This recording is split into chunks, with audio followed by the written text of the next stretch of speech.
Now, in the wake of the coronavirus pandemic, a group of Nigerian business persons and corporate organizations known as the Coalition Against COVID-19, that is CACOVID, raised funds running into billions of naira to ease the economic hardship on the poor occasioned by the COVID-19 lockdown. And part of the funds was used to procure medical facilities and equipment, while the others, of course, got reserved for the purchase and distribution of food items. Now, Kingsley, these food items were delivered to states who took charge of logistics for their distribution. The federal government also made available some palliatives to help ease the hardship experienced by many Nigerians during the period.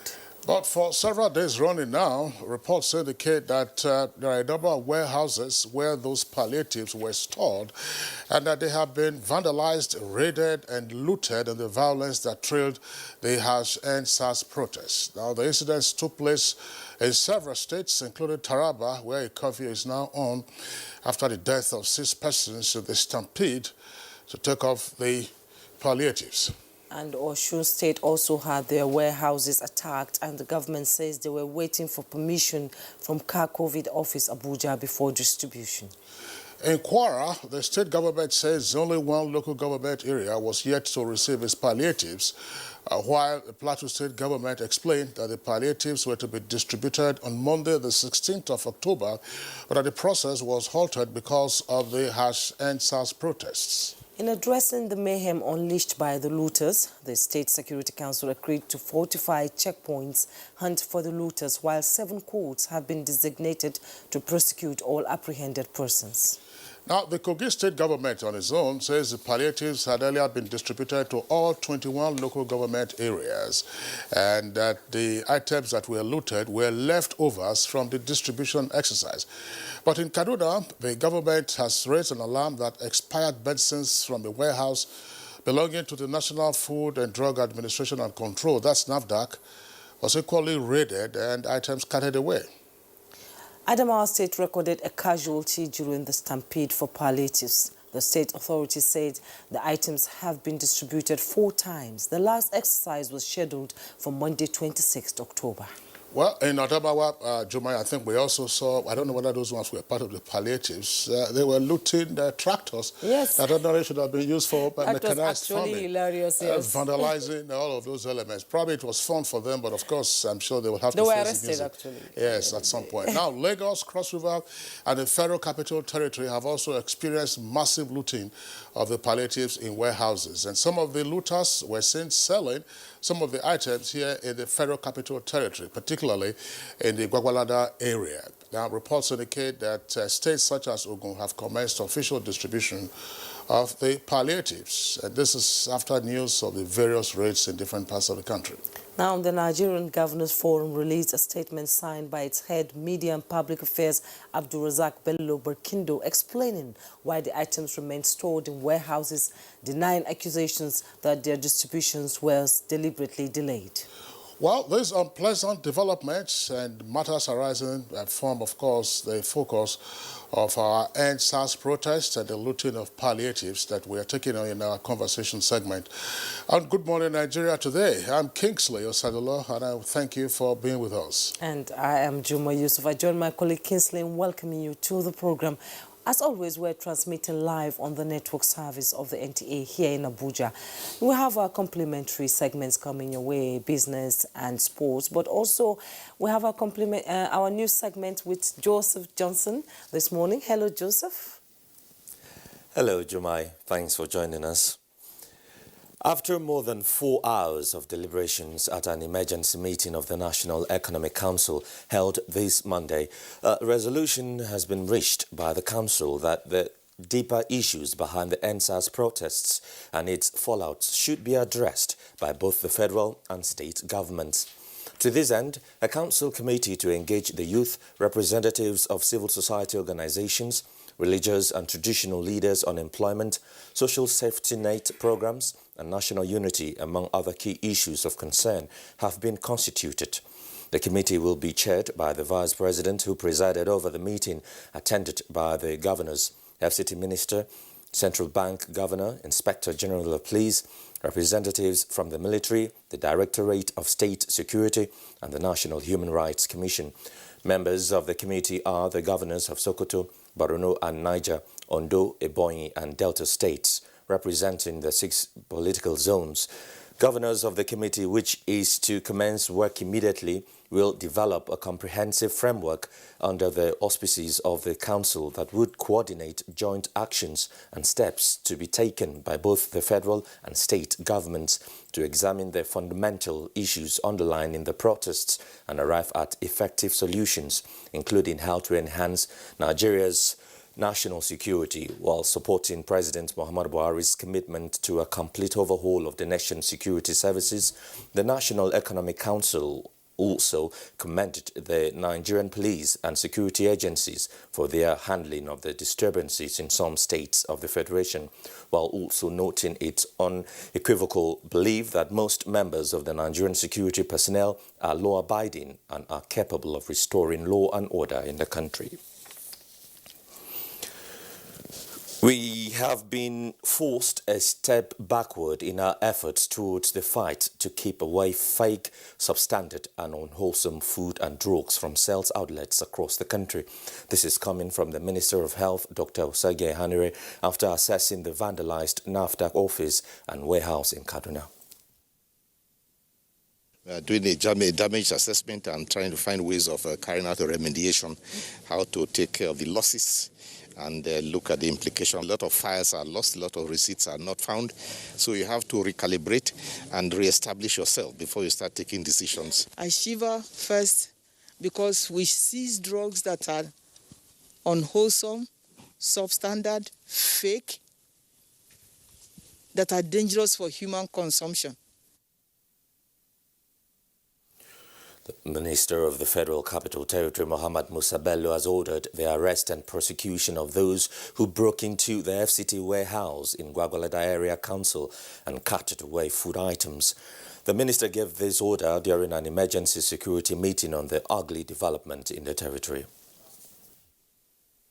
This is totally sad and unacceptable, and that is why we held this meeting and we reviewed some of this situation. We have called upon all the security agencies within the membership of the FCT Security Committee to deploy massively in the industrial area so that properties and factories will be protected. Ondo State Governor Oluwarotimi Akeredolu says cases of invasion and destruction of public and private infrastructure during the NSAS protest in the state will be thoroughly investigated and the guilty will be brought to book, while individuals who lost their property to the disturbance will be adequately compensated. The governor stated this while briefing journalists on the level of wanton destruction of property and loss of lives in some parts of the state, allegedly caused by the hoodlums. And I can assure you, that we have only arrested few. Many more arrests will be made. They will pay the price. In the meantime, the Nigeria Governors Forum has called on Nigerians to disregard allegations from some media quarters accusing it of hoarding COVID-19 palliatives aimed at assuaging plights of the vulnerable. The forum says the palliatives, which were part of the goodwill of Nigeria business community through the Ministry of Humanitarian Affairs, Disaster Management and Social Development, had up to 10 states to cover as at mid of October 2020. The forum regretted the tragic looting at the strategic warehouse in Lagos, as well as other parts of the country, where consignments were stored ahead of the projected second wave of COVID-19. NGF says it has remained committed to the welfare and security of the people and has shown adequate concern over the alleged brutality of the disbanded SARS, as well as instituted measures to addressing demands raised by genuine protesters. The forum advised citizens not to undermine the good efforts of government in ensuring that the economy is put in good shape for the benefit of humanity and the country. The National Broadcasting Commission has sanctioned 3 broadcasting outfits in Nigeria for broadcasting social media footages that can trigger violence in the country. This was at a media briefing by the Commission in Abuja. The epitome of a religion in Nigeria, you say, is on fire, when there was nothing like that. Now there's a retraction. The damage in terms of cost and life, would it have been quantifiable? Like I said, it's easily escalatable to A, and A will be a shutdown. But we'll still pin you down on B, and in B is a heavy fine. And the heavy fine is between 500,000 to 5 million. But none of them is going to pay less than 2-3 million. That's the morning news. The program continues with Jumai and Kinsley after this break. Stay with us.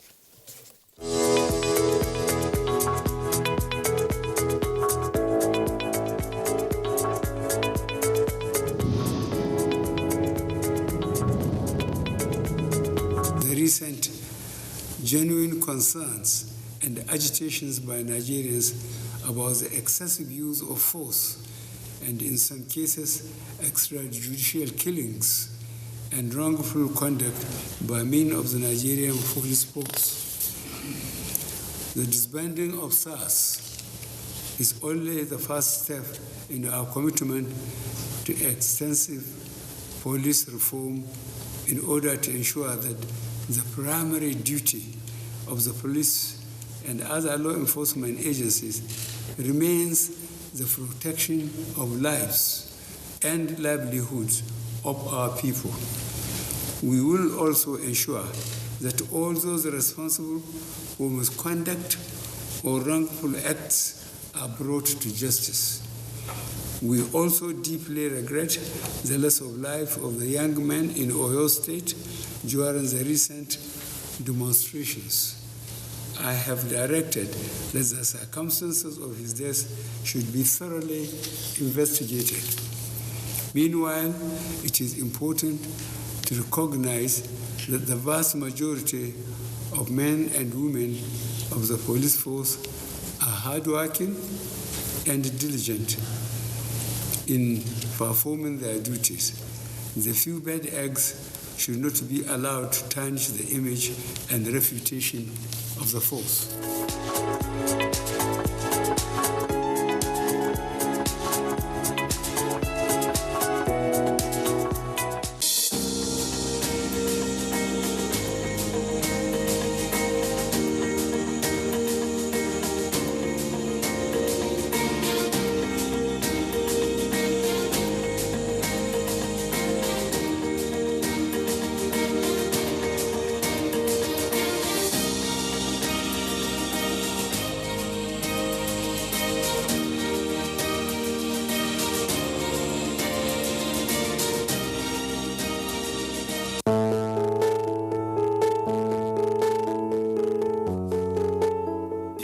Said the youth of this country have spoken, and he has heard, and he has since gone to work for the youth of our country, not just as a president, but even as a father of the younger generation.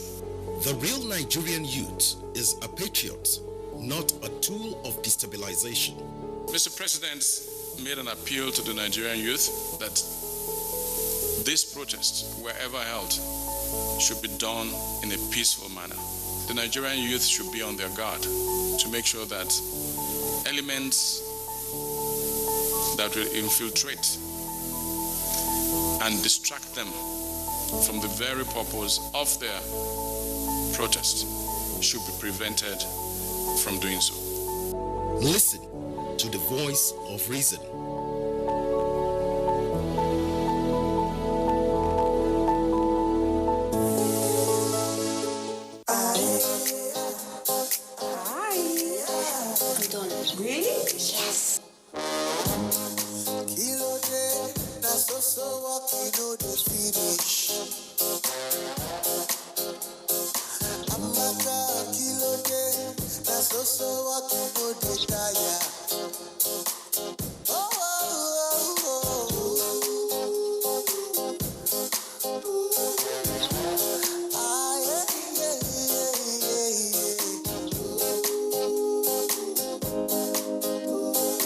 There's an easier way to get more data. Get more out of life with the new Airtel data plans. Dial *141# now.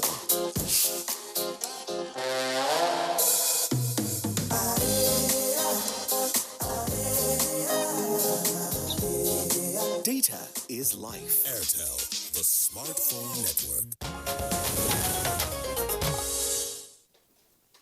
If you're just joining us, this is Good Morning Nigeria, and federal government affirms its resolve to explore all the sectors to diversify the nation's economy.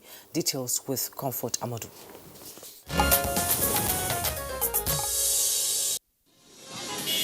The Nigerian economy has been grappling with economic challenges due to the uncertainty of oil prices, especially with crude oil accounting for about 70% of government revenue and 83% of export earnings. This development over time has prompted the Nigerian government to explore other sources of revenue to diversify the nation's economy away from the oil and gas downstream, to generate revenue, create wealth, provide jobs, to lift millions out of poverty. Boasting of more than 44 solid minerals, the Nigerian's mines and steel development industry players believe can turn around the fortune of the country as the sector remains an attraction for investors. The poverty reduction initiative of the president, which should be approved any moment, it's going to take a full advantage of it in every local government where a solid mineral is found, being it gold, being it bauxite, being it tin, being it zinc. They are all going to be harnessed for the purpose of job creation. If we can develop this, we will have been giving meaning to the implementation of the mining roadmap, which is a very important aspect in terms of the vision of diversifying the Nigerian economy. And investors gained 42.28 billion naira after the day's trading session on 26th of October 2020.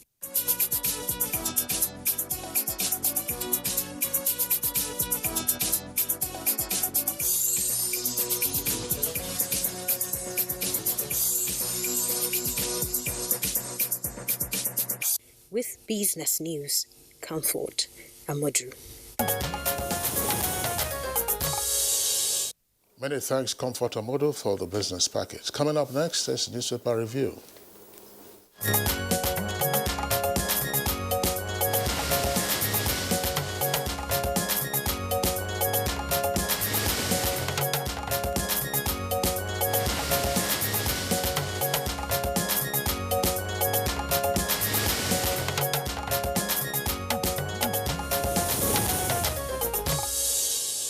And our newspaper reviewer, Bayo Chobi, is in the studio. Good morning, Bayo. Thank you, Jume. Good morning. Good to see you. Good morning, Kingsley. Good morning, Nigeria. Okay. All right, let's begin with the leadership newspaper. Leadership, the lead story, of course, still has to do with the raid of warehouses where palliatives, in some instances, were alleged to have been hoarded. So leadership says governors under fire over alleged hoarding of palliatives.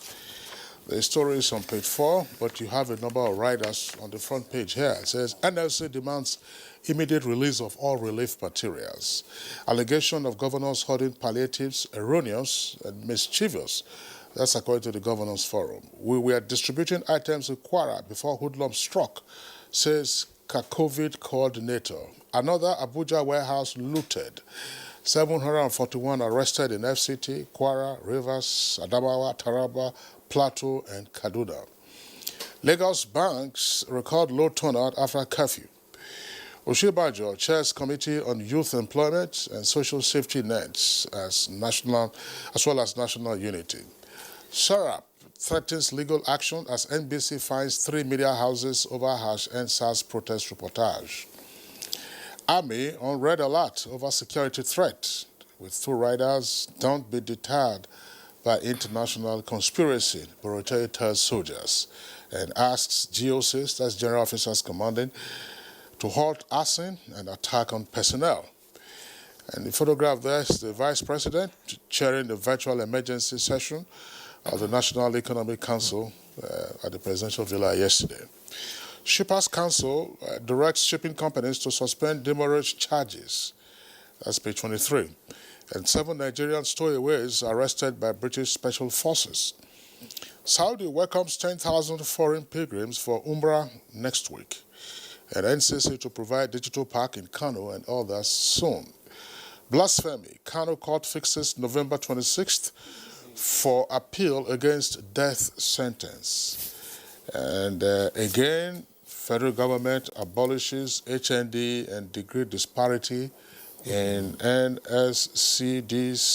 that's the Civil Defense, FFS, and others. When you say again, federal government abolishes it, it means it was abolished in the past, but not effective. Jumai? I think so, yeah.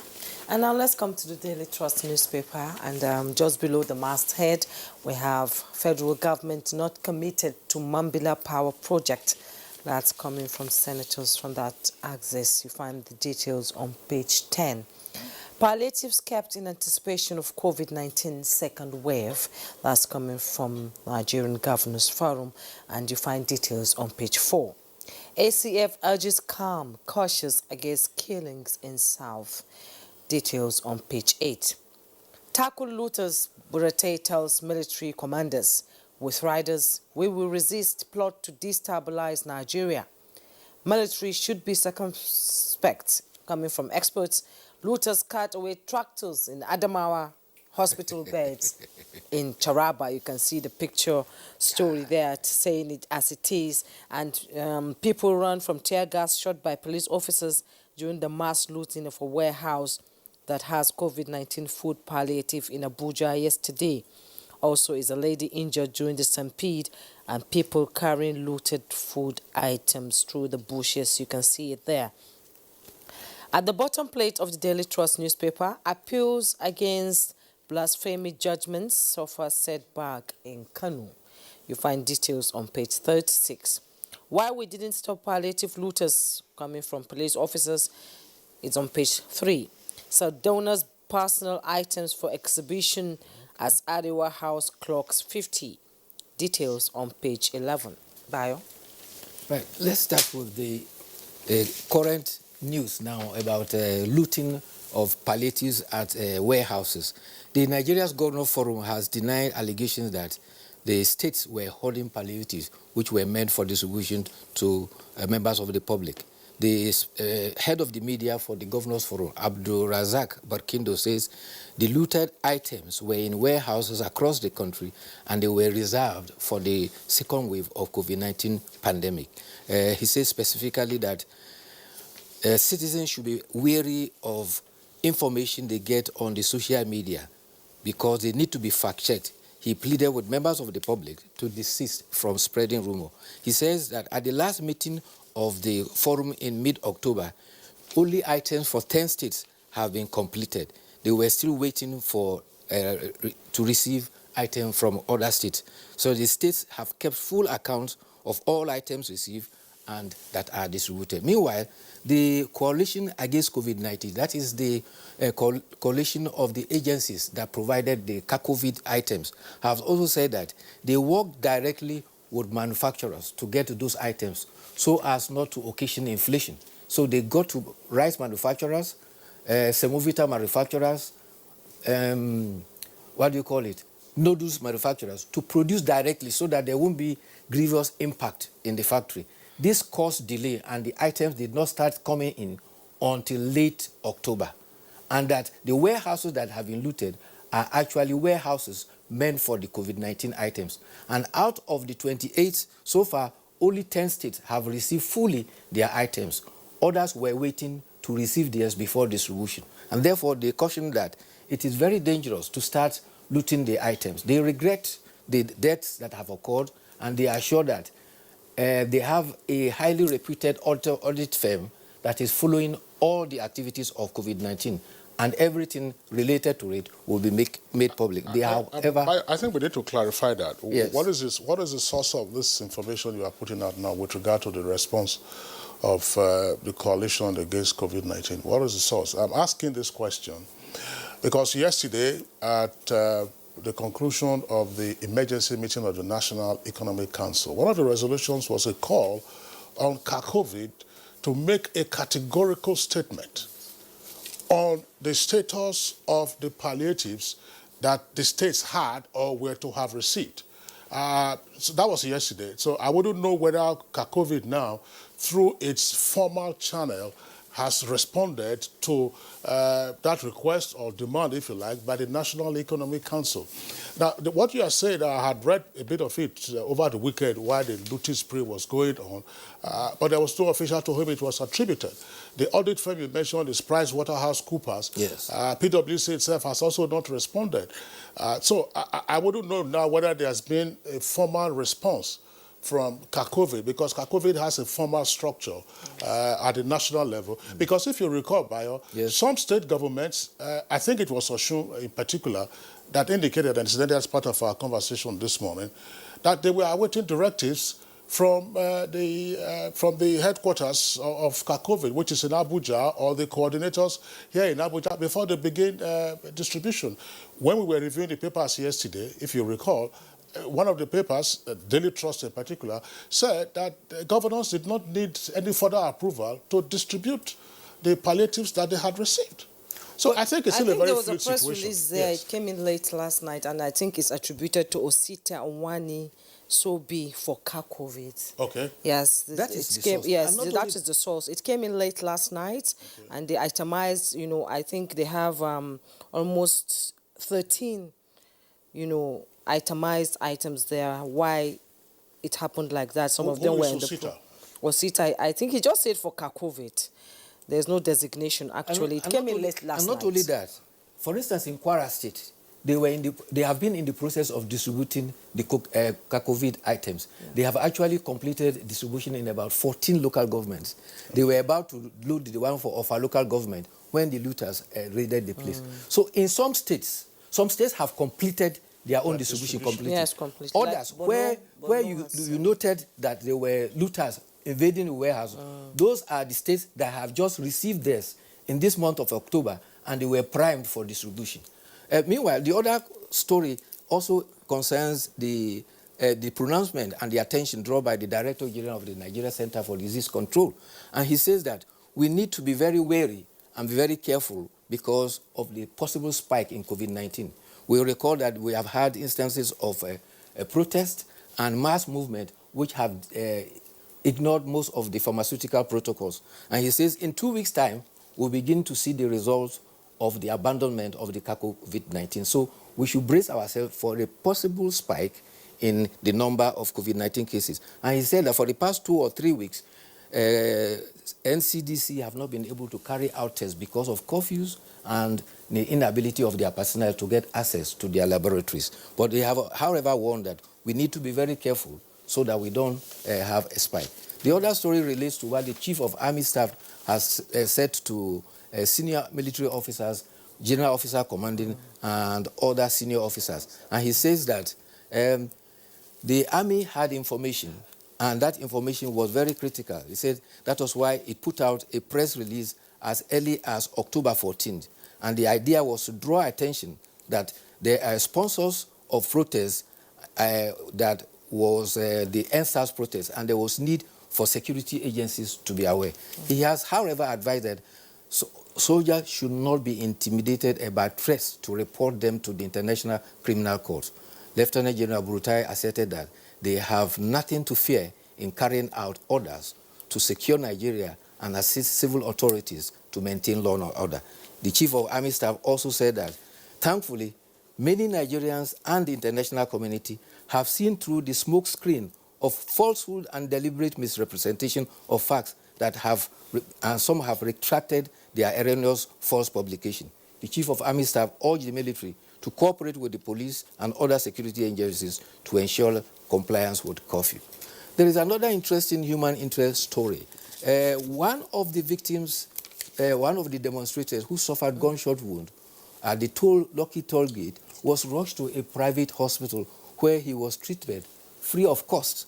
However, while he was in the hospital, they noticed that the telephone of one of the nurses who were treating him had got missing. Yeah.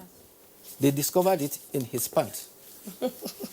Well, Sad, let's quickly go to the editorial briefly. We're running out of time, and it's talking about getting it right with airport reforms. Well, this is patently about concession the airport. And the Punch is saying that of all the airports we have, the 31 airports we have, 22 of them are not viable. Okay. And the ones that are viable are 3. And these 3, we need not only to leave the Federal Airports Authority to handle them, they should consider themselves as landlords, but they should hand them over under the public-private partnership in the concession so that they can continue to manage them and make them more profitable. They have advised that as far back as 1987, United Kingdom led the motion to concessionize airports to the private entities, and we should learn from that, and that is the only way we can make our airports viable. Okay. Sadly, there was a news I had this morning which was very worrying. Hoodlums had dug a hole in the runway in the airport in Nakure, and that is very, very, very dangerous. If this is not noted and the airport is coming to land, one cannot imagine the possible danger that can occasion in the place. Absolutely. Okay. It was part of the fallout of the NSAS protest. Yes. The miscreants were breached the security of the airport and dug that crater on the wrong way. But you said they're trying to fix it. Yes. We just hope that there are no copycats from that particular incident. Bayo Toyobi, we'd like to appreciate you for being around. We'll see you again tomorrow. Tomorrow will be another day. Thank you. Okay. All right. It's Good Morning Nigeria. We're live on NTA's network service. We're taking a short break. Now, when we return, we'll be dealing with the issue of the looting of palliatives in various warehouses across the country. A scorecard like no other.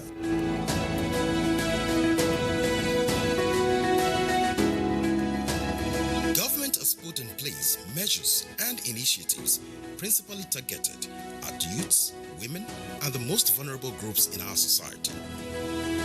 These included broad plan to lift 100 million Nigerians out of poverty in the next 10 years. The creation of 75 billion naira National Youth Investment Fund to provide opportunities for the youths, and the Micro, Small and Medium Enterprises Survivor Fund, through which government is A. Paying 3-month salaries of the staff of 100,000 micro, small and medium enterprises. B. Paying for the registration of 250,000 businesses at the Corporate Affairs Commission. C. Giving a grant of 30,000 naira to 100,000 artisans and guaranteeing market for the product of traders. These are in addition to many other initiatives such as farmer money, trader money, market money, N-Power, N-Tech, and N-Agro. These and more in spite of a recession and a global pandemic.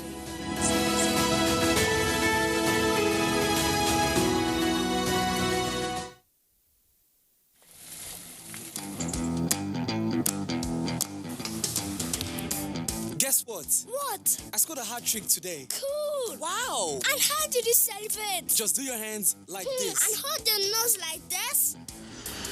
Body odor is caused by germs. That's why you need the new improved Dettol Cool Soap, which protects against 99.9% odor-causing germs with an extra burst of menthol freshness.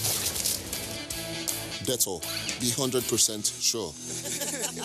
Do you desire to upscale your skills and capacities for better productivity? Then you need to attend the following courses organized by NTA TV College, JOS, Protocol Event Management and Public Relations. Date 2nd to 13th November 2020. Intermediate Camera Operation Techniques. Date 2nd to 13th November 2020. Intermediate Online News Reporting Skills. Date 16th to 27th November 2020. The course fee for the 4-week course is 100,000 naira per participant, while the fee for other courses is 80,000 naira only. Accommodation inclusive. Venue for all courses is the serene and secure environment of NTA Television College near Old Government House, Rayfield, Jos. For more inquiries, please call 0803-314-4383 or 0806-980-9807. NTA TV College, Jos, training you to be the best you want to be. These days, people get their news and information from more media sources than ever before. Some of the news and information given are fake, unverified, doctored, and manufactured to create confusion, stir disaffection, and cause disunity. Before you believe or share any news, ask yourself, is this real? Is it from a credible source? Is it verified or verifiable? Fake news is dangerous, whether you do it for fun or for political gains. Real people can get hurt. Fake news, don't create it, don't spread it. This is a public service announcement from NTA. You're welcome back. And to begin our discussion, let's take the background that is put together by Aisha Uba Ali.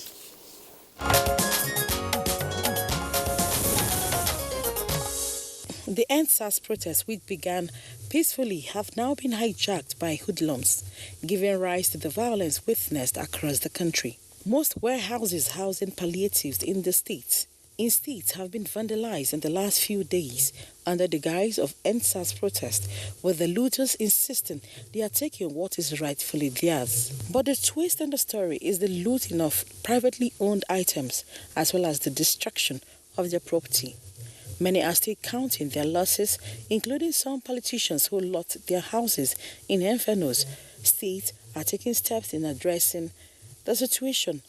Many of them, including Plateau, Cross River, and the FCT, have ordered the house-to-house search and recovery of these looted items, and 7 courts have been set aside to try apprehended looters in Plateau State. The FCT is also promising to compensate affected persons who lost their property in the mayhem. The Nigerian Governors Forum has refuted claims by looters and some Nigerians that the palliatives were delayed intentionally, as almost all states, including the FCT, experienced the looting. What steps are some states taking to address the situation, and what is the way forward in all this? Guest on Good Morning Nigeria will give answers to these and more shortly.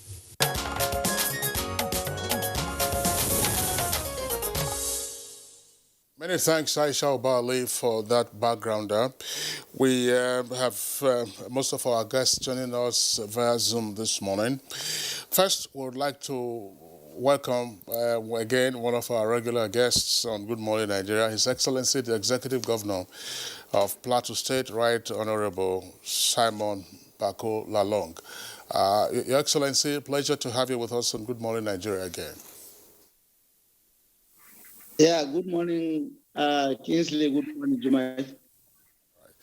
And also joining us via Zoom this morning is the Director General of the FCT Emergency Management Agency, that's Abbas Idris. Malam Abbas Idris, delighted to have you with us on Good Morning Nigeria. Good morning, Nigeria. Thank you for having me. Okay, and with us in the studios right here in Abuja, Ahmed Sajo. Ahmed Sajo is a former Commissioner for Information in Adamawa State and now Executive Director of Future Now Project. That's an NGO based in Abuja. Ahmed Sajo, delighted to have you with us. Thank you very much. Thank you. It's my pleasure.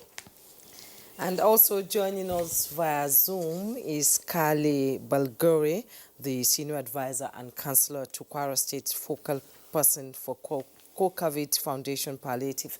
Thank you so much for joining us on Good Morning Nigeria. Good morning, Nigerians.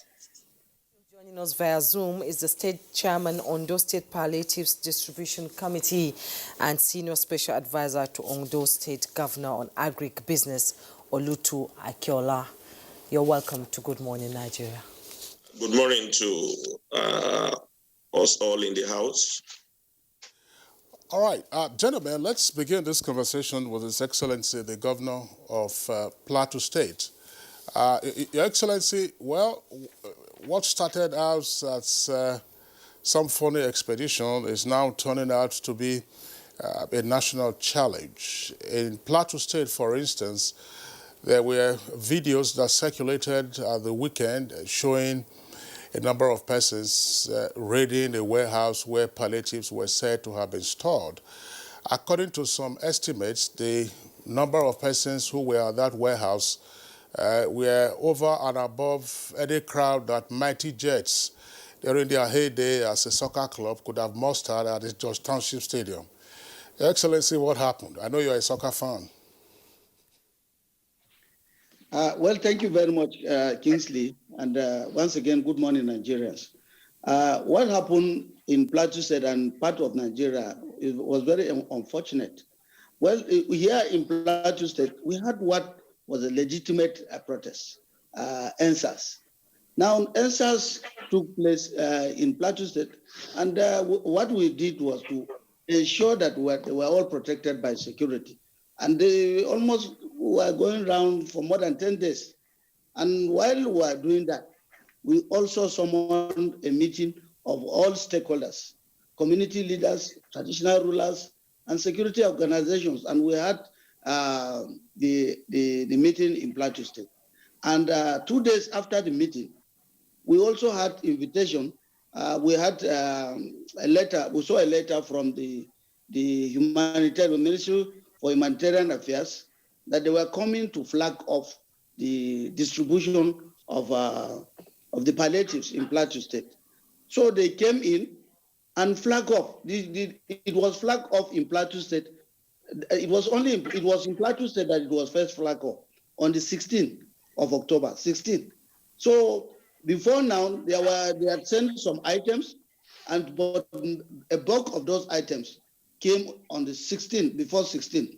Now, when they came, it was on the directive that you must wait for them to flag off, and it was flag off on the 16th. The next day, they were to go to Kano. So we had our deliberations with all stakeholders, and we asked all stakeholders to go back home.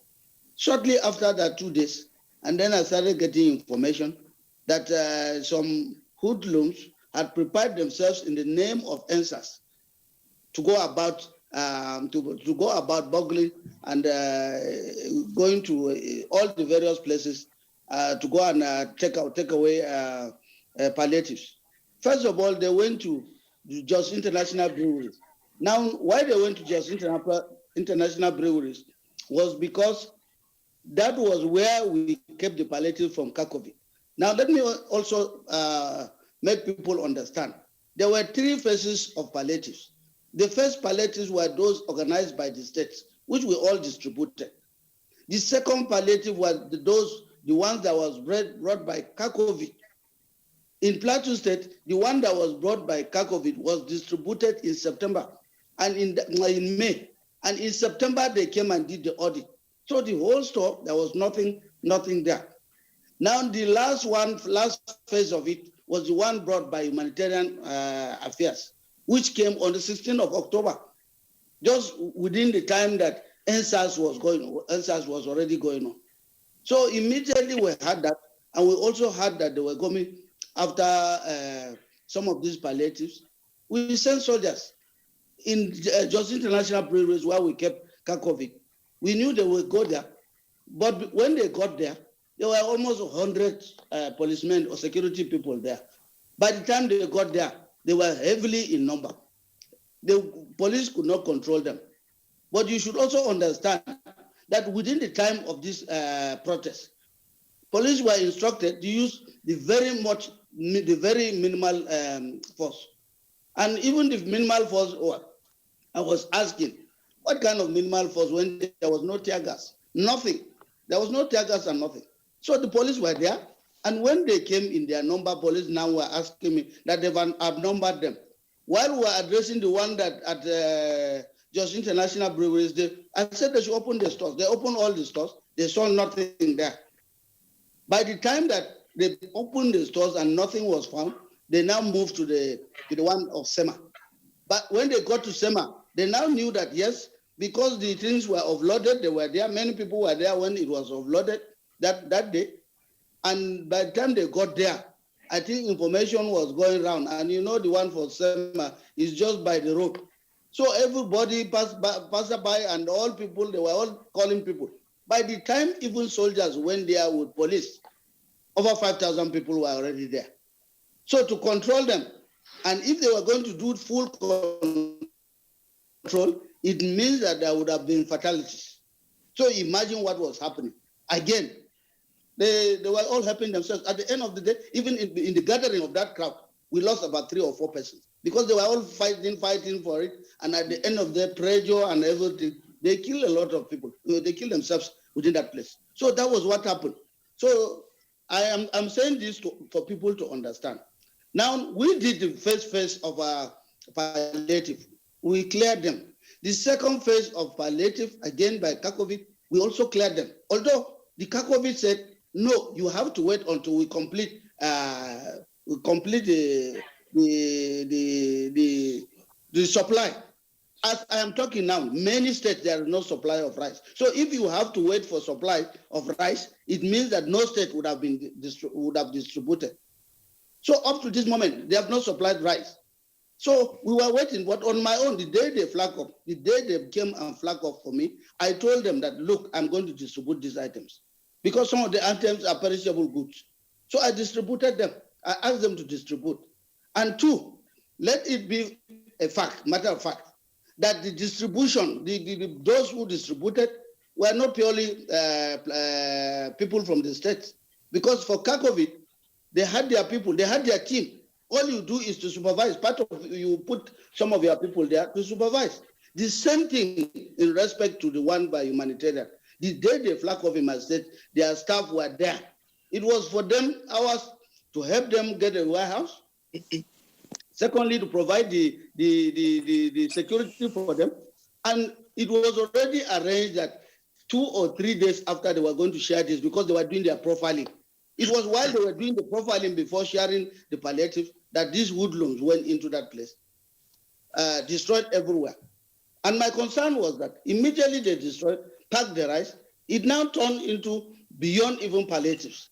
They were going into houses, they were going into public places, they're breaking and taking engine, removing engine of vehicles, removing air conditions, destroying the offices, destroying everywhere. At a point in my state, they even went to where seedlings were stored for dry season, treated seedlings that were stored. That's why we're making announcements everywhere. But in that state, we've made a lot of arrests. We've made more than 300 arrests, and we're ready for prosecution. Because people will start shouting and say that, yes, they are answers. When we did our profile, many of them were not answers. They were not answers. Criminals, we saw real criminals among many of those people who were there. Some took, and then somebody even loaded it in a vehicle and was going through Abuja. Police, the security caught him in Abuja. So exactly, this was what happened because they took people by surprise. Because while the answers were doing their legitimate protest, some criminals were already organizing themselves to also take advantage of the answers protest. And that was where exactly we found ourselves. Okay, Governor Simon Lalong, thank you so much for your opening comments. We'll return to you as the program progresses. Let's now go to Kali Balgore, the Senior Advisor and Councillor for Kwara State Focal Person for COVID-19, Kakovic Foundation Palliatives. Thank you so much for joining us on Good Morning Nigeria. Now, you've had the situation report in Plateau State. It's the same in almost all the states in Nigeria. Let's get the situation of things that happened in your state and what kind of destruction to palliatives has taken place there. Good morning, everybody in the house, and good morning to viewers all over Nigeria and beyond. Let me state clearly that as the governor of Plateau State said, there were protocols to be observed in the distribution and storage of these items nationwide. We received all the items, but we had to wait until the official flag off, which was done about a month ago. After then, Kakovic retained its staff here. They have a monitoring and evaluation officer. They also have another Kakovic representative here. As at Friday, when the hoodlums invaded the state, we are taking 15 out of the 16 local governments in Kwara State. The items had been distributed in 15 out of the 16 local governments in Kwara State. In fact, we are taking part to the last local government in the state, and the last truck just loaded when they invaded. However, we had some items in the store that were looted. Our position and which is the position of Kakobit, who donated the item, was that it was for the poor. So we took special recognition of people of special needs, people who are disabled. We have in the state, for instance, a school called School for Special Needs. I remember when the governor came in about 1.5 years ago, he brought braille machine for the school. We're renovating the hostel. Last year, the budget for the state was held at that place just to take cognizance of the disabilities. So we were to give those materials, the leftover materials, to the orphanages, the leprosariums that we have, the special needs, disadvantaged people in society. Those were the ones that unfortunately could not collect.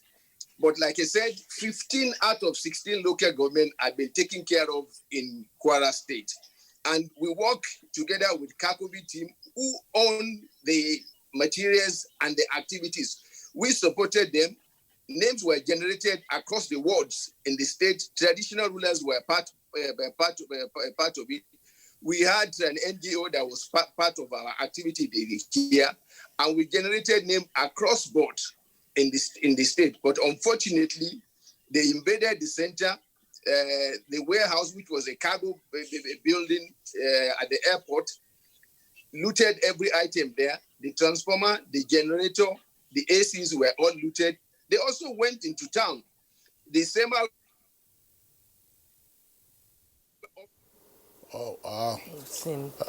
It appears we have... He's back, I think. All right. But they invaded and took all the items there, including nails, including cement, mattresses, and others. The shopping mall in Kwara, in Ilorin, was also invaded. They invaded every items in the shopping mall, went into the warehouse, took all the materials there. Like the governor said, it was difficult to control the crowd, except the security agencies were ready to take life. That was prevented. And as at today, peace has returned to Kwara. A lot of arrests has been made. That's the situation in Kwara. Just before we bring in another guest, Mr. Caleb Bagura, I would like you to clarify this.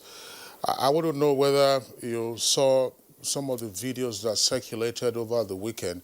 There was one purporting to be from Kwara, where during the raid on a warehouse, because now you're saying that the materials had been distributed to 15 out of the 16 local government areas. But there was a video, and the audio in that video was cautioning the crowd to say, look, take it easy, take it easy. There is enough for everybody. So no fighting, no breaking of heads, and so on and so forth. It appears that that warehouse was apparently still full to the rafters. So if he had distributed already to 15 of the 16 local governments, where could that video have been coming from? You are smiling, so I want to presume that you saw the video yourself. That video was taken from the NEMAL office, not the Kakovid distribution or storage center. I saw the video. Like you said, the item from NEMA was supposed to have started distribution yesterday. So those items were from that place. But you also have to understand, like you said, the special needs of people, people that are disabled, people of special needs, had to be taken care of across the state. So those some materials were reserved for them. But specifically to answer you, that video was not from the Kakovic Center. It was from the NEMA Storage Center. All right. Thank you very much for the clarification, Mr. Bagora. As my colleague indicated, we'll return to you in the course of the conversation. Now, let's bring in the Director General of the FCT Emergency Management Agency. That's Abbas Idris. You saw him a while ago on the screen. Abbas Idris, well, we've heard reports about warehouses being raided. Some say warehouses for palliatives. Some are saying warehouses for emergency management. Of course, we've had warehouses in the past for managing emergencies. Mattresses are not palliatives, by the way. Neither are hospital beds nor tractors. Hospital palliatives, neither are they regarded as part of the COVID-19 palliatives. What is the situation with regard to the FCT? If you can speak, for instance, on the palliatives that have been raided in the warehouses. We know that there had been a stakeout at Area 10 right here in the city center. I wouldn't know whether those guys have succeeded in breaching the security. Well, thank you very much. I want to use this opportunity as well to correct an impression. For those who believe that the states are holding palliative, there are three kind of palliative, like His Excellency mentioned. That is the palliative that the state bought with its own money, including FCT, and shared during the lockdown. And there are those that have been given by the federal government through the Ministry of Humanitarian, Disaster Management and Social Development. And there's also the COVID. And aside from that, I want the general public to note that both the state and the State Emergency Management Agency, as well as the state government, they are in a position to pre-position some food items and other materials in case of any eventuality. So it is not true that the state governments and the FCT is holding food. For instance, the food that was vandalized and stolen in the warehouses in the FCT were food reserves that was flagged off already to crash down the prices in the FCT, selling from the government reserve. So that cannot be called as palliative. And that was exactly what the hoodlums stole from the warehouses. And then there's COVID items. Also, the COVID items was just handed over to the FCT on October 12th. And October 12th, if you look, you see that already the NSAS protest had commenced. So we could not be able to even sit down, strategize, and map out our own strategy for the distribution. And there are conditions for the distribution of food items, which are set up by the COVID, and you must follow those standards.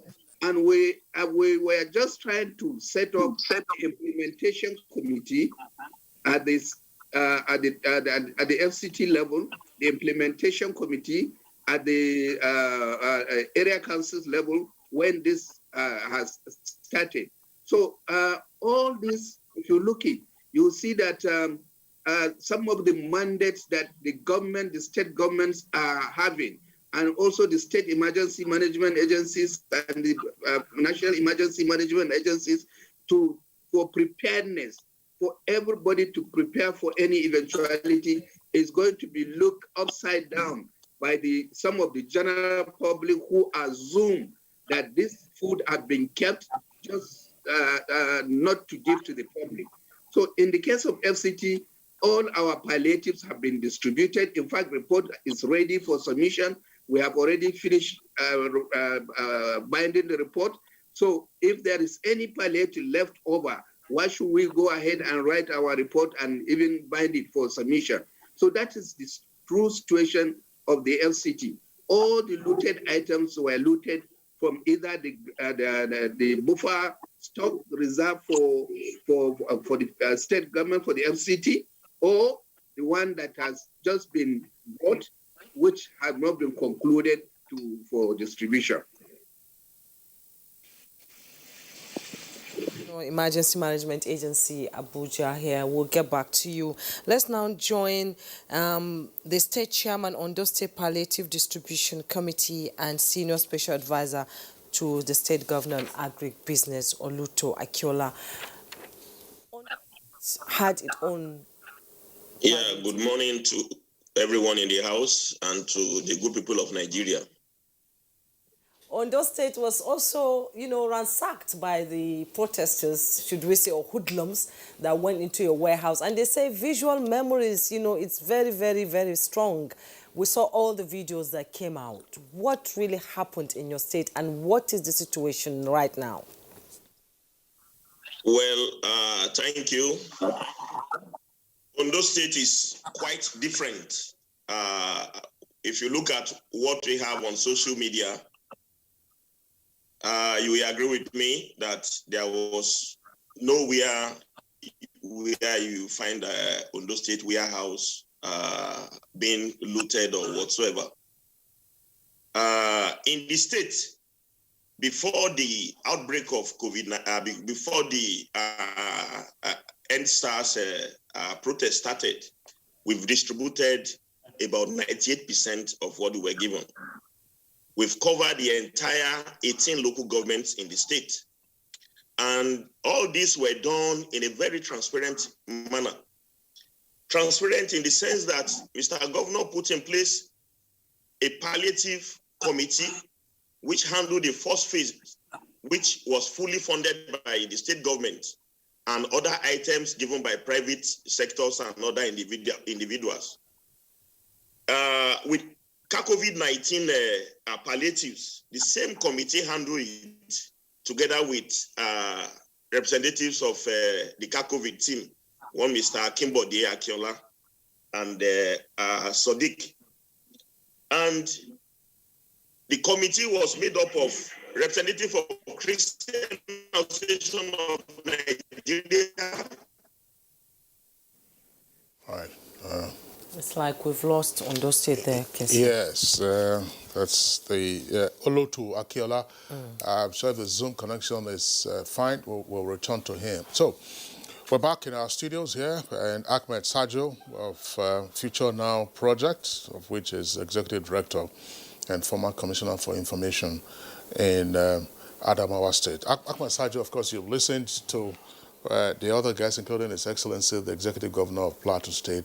We know that the stories have different colorations in different parts, but you are also resident here in the Federal Capital Territory. We have had reports of raids on a number of warehouses and attempts also to break in. Gwagwalada was the latest yesterday. Over the weekend, it was somewhere in Gwagwa, that's towards the Do Industrial area, and some primary schools, and so on and so forth. Area 10 appears still fortified. What do you know?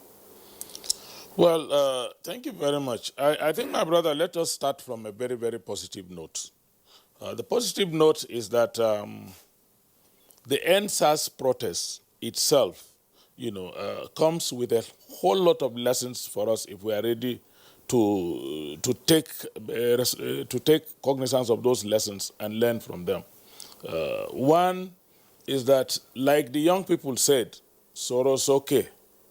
We have to start learning to speak out to our people. Leadership, from what I've just heard now, I really feel very, very, my sympathies are with all the leadership. They're trying to explain themselves.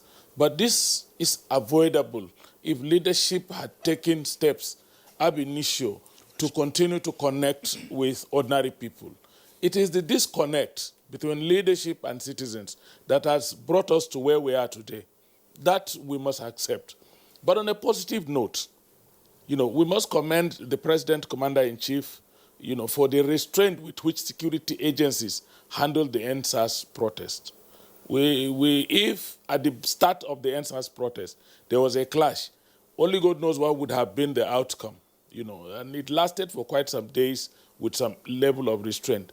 And I must also, to a large extent, commend the governors, the 36 state governors, led by their chairman, Dr. John Kayode Fayemi, and even the Northern Governors Forum that my brother, the governor of Plateau State, His Excellency leads. They all tried their best to contain the NSAS protest and mitigate whatever could have been an ugly scene out of it. But beyond that, there were steps that were supposed to be taken that were not taken. Some of us who observed these things knew that certain things occur in phases, in waves. The first wave was a peaceful protest. But nobody should be deceived into believing that when people who had never had their voices heard begin to get their voices heard, they will not go, some other people would not take advantage of that situation and move to another phase. And this is what happened. From a peaceful protest, we moved to the era of this looting. If we don't take necessary steps to end it here, another wave, which is even more dangerous, may occur.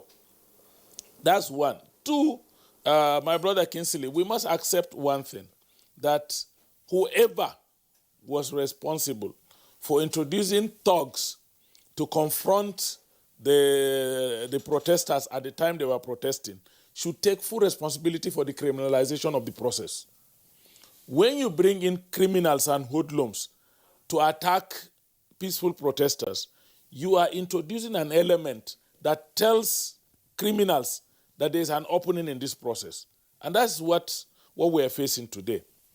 Now, thirdly, let me say very categorically that as far as the leadership of the country, particularly at the state level, try to explain what has happened. What has happened is unfortunate and should be condemned in its entirety, but we must accept that we have some level of responsibility for what happened as leaders. And if we had been transparent, if we had been open, if we had engaged the public in the process, all these explanations our leaders are giving us today should have been given much earlier than now. But there is a serious disconnect. If you look at, there are states where nobody went to loot anything because the citizens already knew what was happening. And we must begin to, take information management as a government very serious. We must begin to take social mobilization as a serious issue. We must begin to redirect our energy now to harnessing the potentials of our citizens. We must begin to see our citizens as our prime resource rather than just numbers and statistics. So we must begin to look at issues in that direction.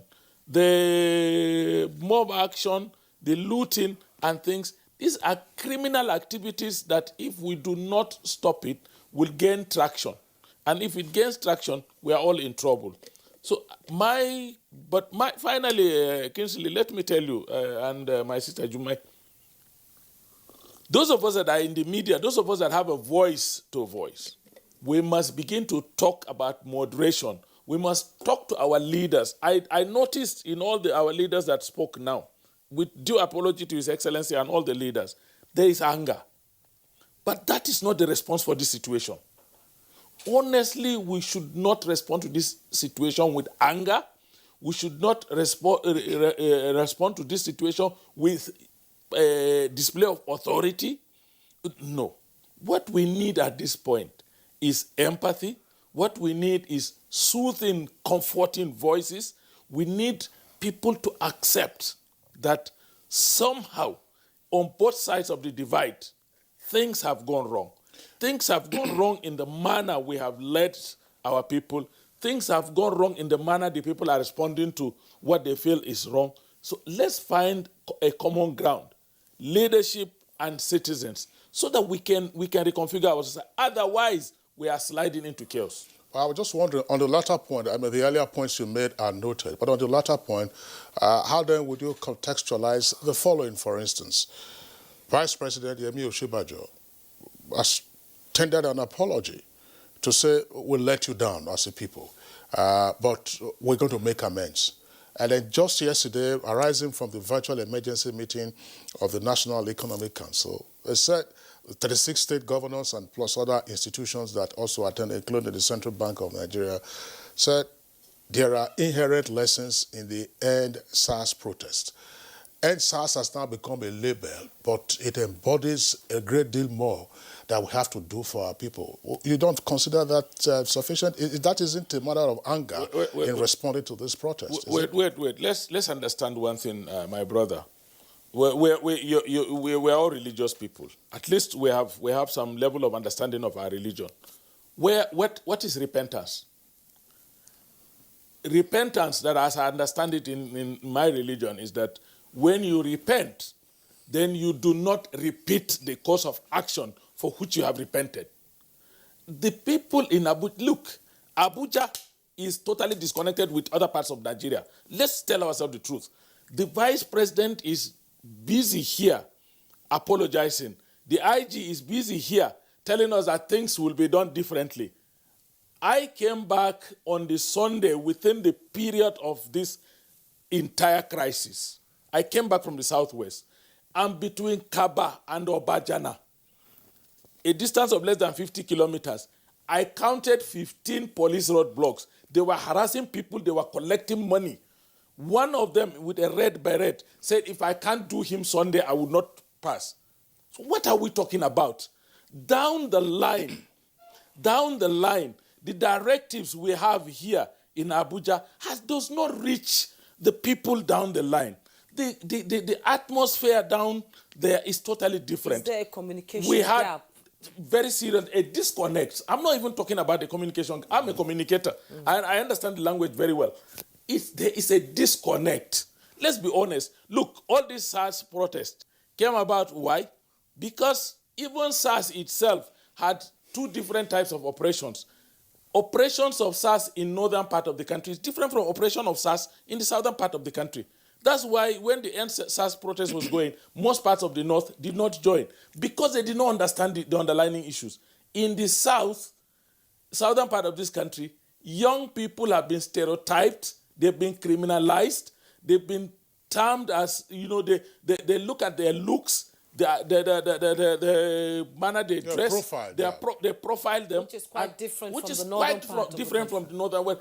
But we have raised, some of us have raised these issues long before now. We even suggested certain actions and activities that should take place to mitigate, to avert this. So what I'm trying to say, my brother, is that whatever policy we enunciate here in Abuja, the capital, must reach down to the people. We must begin to get the buy-in of our citizens in what we are doing. It's very important. It's absolutely important. I escaped by whiskers yesterday. You said so. The customs warehouse in Muyola is very close to my house. And my family called me and they were in tears because tear gas had entered our house and that the looting was getting out of hand. It was leaving the custom warehouse to houses around. When they broke one house, everybody was afraid. It was only by God's mercy that they did not enter our houses. So what we're saying is that all of us, and I tell you this, Kinsley, and I'm telling our viewers and everybody, none of us is going to be safe. None of us is going to be free until we take very concrete and necessary steps to free our people from the conditions that we all find ourselves in. I saw your write-up. You said your son is still angry. I was reading over it recently, over the SARS issue. And, worldwide, protest has been one of the parameters used to checkmate leaders as well as ingredient in strengthening democracy. I'm coming now to the executive governor of Plateau State. Ahmed Sajo has said there's a disconnect between the leaders and the led. And is this protest that just happened and the destruction that took place in the warehouses and all these things that took place in states across the country, is this a wake-up call for us to sit up and listen? Well, let me once again thank you, and I also listened to the contributions of Mr. Ahmed Sajo. But you see, when things happen like this, we also expect some voice of caution from responsible and also spirited individuals in the country. Before even NSAS, there has been a lot of criminality in the society. Before NSAS, we had criminals, we had robbery, we had Boko Haram, we had everything. By the time we start giving open justification for certain criminal activities, it means we are also encouraging it. So when things happen like this, yeah, we will understand. Just yesterday, we had a meeting. We had a meeting of the NEC. We x-rayed everything. And we also came out as leaders to say that, yes, it's everybody's fault. It's everybody's fault, not only government, but everybody, everybody. Because we realize that some people have served this country. During their time, worse things are happening. Today, they now content themselves and say they are the propagation, they are the ones propagating NSAS. The Nigerian police, the decay in the Nigerian police on the general security did not start today. Did not start today. But when you see those who are at the forefront of it today, there are people who have served this country before. What did they do? So it is no longer time for blame game. All we realize is that we sit down, look at it, fashion a way to address the issue. I agree with you that yes, what happened is an eye-opener to everybody. But most importantly, and I was also of the point, that was also the views of the northern governors. When things happen like this, you don't condemn one person. It's not issue of always blame game. Address the issue and see the way forward. When they were first condemning people who were condemning the police, we said, no, don't condemn everybody. There are good ones within the police. The activities they wrought in the police, not only in the police, even in the army, everywhere in security, because we saw completely breakdown. Yes, there was also the disconnect, but it's something that it cannot be addressed overnight. It will take a lot of time. So if we are speaking to our people, we must explain to them that. But to expect that somebody, a road that has taken place over 50 or 30 years, you say that it is within a regime that you can address all, I don't think it's always possible. So when we are doing it, if your child is wrong, your child can wake up one day and say, tell you that, look, Daddy, what I'm seeing in this house is not good. Because that thing has happened a long time. Perhaps he has been very patient with it.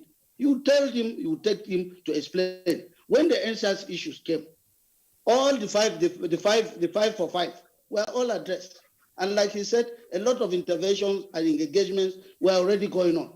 And the president made a broadcast, the IG accepted all the conditions, and then more conditions were coming. More conditions were coming. You will not also take away the fact that, yes, this is a political dispensation. Some people had ulterior motives. Some people had ulterior motives. As the genuine process was being done to address the issue of NSAS, some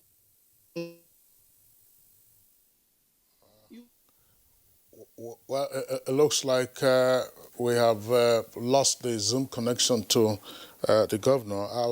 If we can, I'm just trying to see if we can get that from the director. Director, is His Excellency back online? That's the point I was going to raise. Well, I will raise it with the other guests. I hope the Skype connection is the Zoom connection is okay. No, the Zoom connection. I think all the connections. What of Abbas Idris? Is Abbas Idris fine? Abbas Idris. Abbas Idris, DG of the Federal Capital Territory Emergency Management Agency. Now, I don't know. Let's, as I said, we're trying to sort all of this out so that we spent quite a while with Ahmad Sajo a while ago. Abbas Idris, if you can hear me. All right, Abbas Idris, Director General of the FCT FCT Emergency Management Agency. Ahmad Sajo raised an important point about information management. And there is some great concern as to how well information has been managed with regard to the COVID-19 palliatives in recent times. I'm having to take this a bit slowly because I understand that we're having a hot and cold connection to you.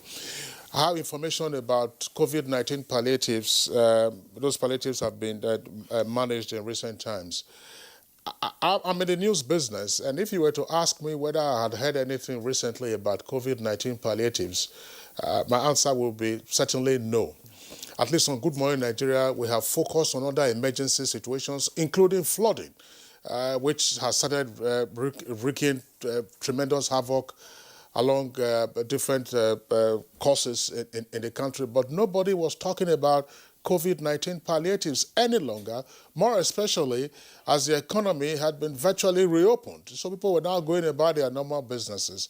And then last week, there was the discovery, if you like, of the warehouse at Maza, which was said to have been fully stocked. And on the labels, they saw COVID-19, which then became the inspiration or instigation for other such raids elsewhere in the country. What went wrong with properly managing the information? Yes, we are told that there was a first set of palliatives distributed, second set by COVID, another set by Humanitarian Affairs. If people knew this, why then would they still be going about raiding warehouses? They waited patiently in the past. Why do you think that they were impatient to wait this time for the palliatives to arrive at their doorstep?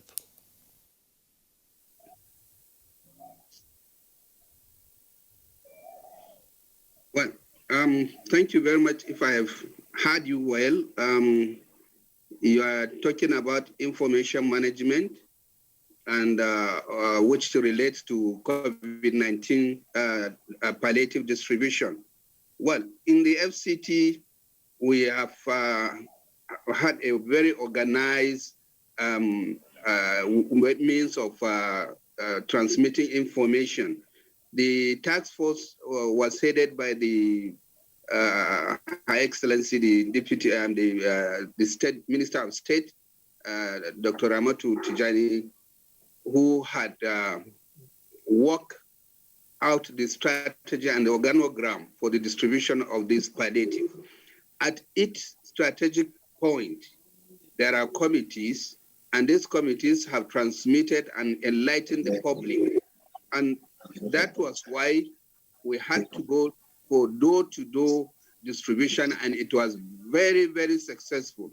We brought in the area council chairman, and we brought in councillors, we brought in the ward chairman, and so on and so forth, the traditional rulers, the religious leaders, and the CSOs.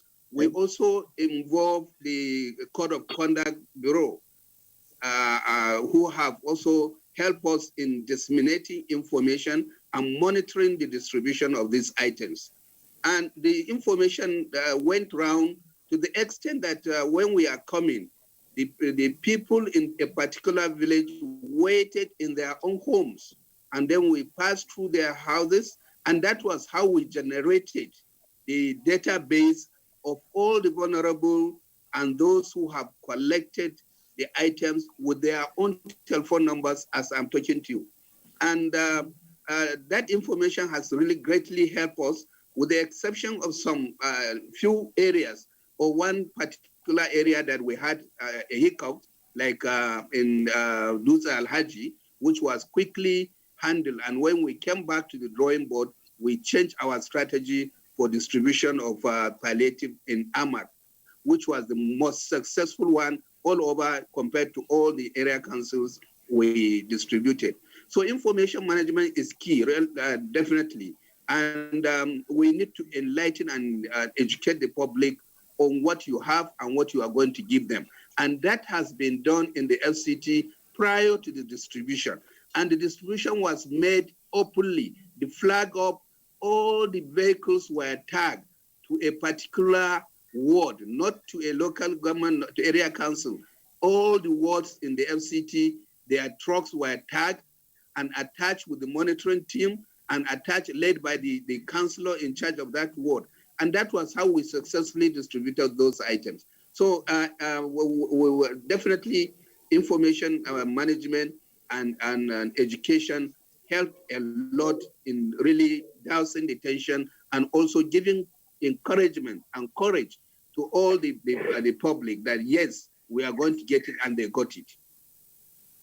I'm still staying with you. You know, my colleague Kingsley was asking you initially that why were the people not patient staying at home to receive these palliatives? Sorry, I didn't get that question. Kingsley asked you a question earlier and said, why were the people not patiently waiting in their homes for the palliatives and went out to raid the warehouses if they were really going to get it? Because Ahmed Sajo said there's a disconnect between the people and the leaders. What can you say on that? I don't know whether we are referring to the palliative distribution or we are also referring to these hoodlums who broke the store to cut away items meant for the vulnerables. We cannot connect that with the palliative distribution. You remember the palliative distribution was done when there was lockdown. And this one, we had even witnessed a situation whereby people came from other area councils, or even we can say from nearby states, to come and loot items in the FCT. We have seen that truck of loading people from nowhere coming to loot, especially yesterday at Gwagwalada. So therefore, it is not really the issue of information. If it is information, like I said, we took these items on 12th of October, and we are planning to distribute these items. The local government, the area council chairman were informed. They were part of the flag of ceremony. They were informed. In fact, Wednesday, that is tomorrow, is the day we set aside for the distribution of these items. So they are aware, and we have told them that the same pattern, the same structure we followed, that's the structure we are going to follow. The COVID are aware. We have given them our template. They have agreed with our own template. They only need to know, because the items brought cannot really go around the entire FCT because they use the 2006 population.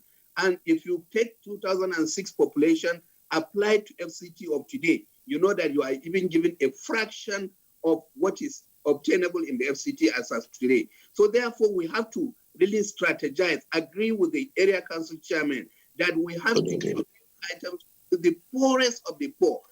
And we need to exhume and we need to extract from the existing list of the palliative earlier on shared, so that we know who are really the most vulnerable that are going to get these items. 30,000 bags of 5 kg rice is given to the FCT as a household, each for 30,000 households in the FCT. All right, Abbas Idris, thank you very much there for your explanation. Just some curiosity before we take this short break. You said that the database that has been used for the distribution was the 2006 National Population Census figure. That's fine. I mean, that's the last census that we had.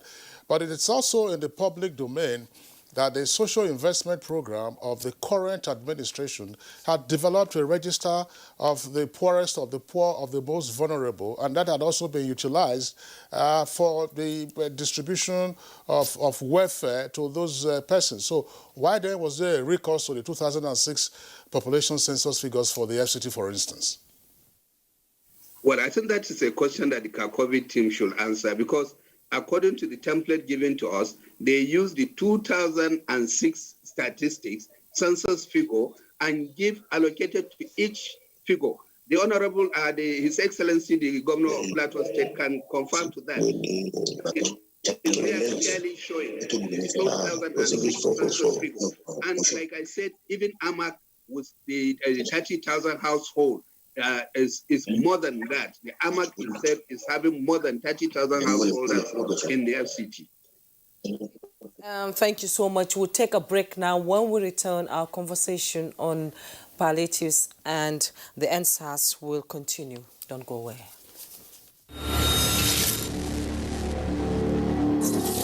Demands of #NSAS movement. Immediate release of all arrested protesters. Justice for all deceased victims of police brutality and appropriate compensation for their families. setting up an independent body to oversee the investigation and prosecution of all reports of police misconduct within 10 days. In line with the new Police Act, psychological evaluation and retraining to be confirmed by an independent body of all disbanded SARS officers before they can be redeployed. Increase police salary so that they are adequately compensated for protecting the lives and property of citizens. Federal government's response. On 11th October 2020, the Inspector General of Police dissolved the Special Anti-Robbery Squad, SARS, across the 36 states police commands and the Federal Capital Territory. On October 12th, President Muhammadu Buhari addressed the nation, stating the disbanding of SARS is only the first step in our commitment to extensive police reforms. On 13th October 2020, the Inspector General of Police ordered all defunct SARS personnel to report at Force Headquarters, Abuja, for debriefing as well as psychological and medical examination. On 13th October 2020, the Presidential Panel on the Reform of SARS accepted the 5-point demand of the #EndSARS protesters. On 15th October 2020, the National Economic Council, NEC, directed the immediate establishment of state-based judicial panels of inquiry across the country to receive and investigate complaints of police brutality, related extrajudicial killings with a view to delivering justice for all victims of the dissolved SARS and other police units. State governors should immediately establish state-based special security and human rights committees to be chaired by governors in their state and to supervise the newly formed police tactical units and all other security agencies located in the state. This will ensure the protection of citizens' human rights. Members will also include representatives of youth and civil society as well as head of police tactical units in each of the states.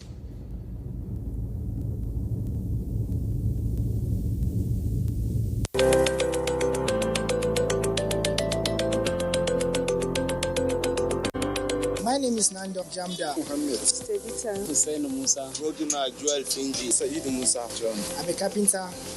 I've been doing this for more than 8 years now. Ina sai da plantain na kai kimamin shekara 3. I've been selling my tomatoes for about 10 years now, and I do it for a better Nigeria. And I do it for a better Nigeria. Ina wannan sana'ar lemu ne domin Nigeria ta ci gaba. Ina sa domin Nigeria ta kyau.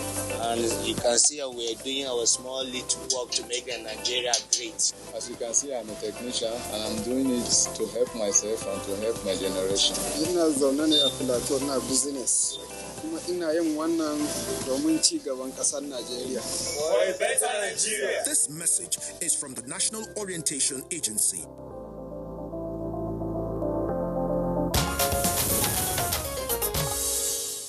Welcome back, and it's still Good Morning Nigeria, reaching you live on the network service of the Nigerian Television Authority.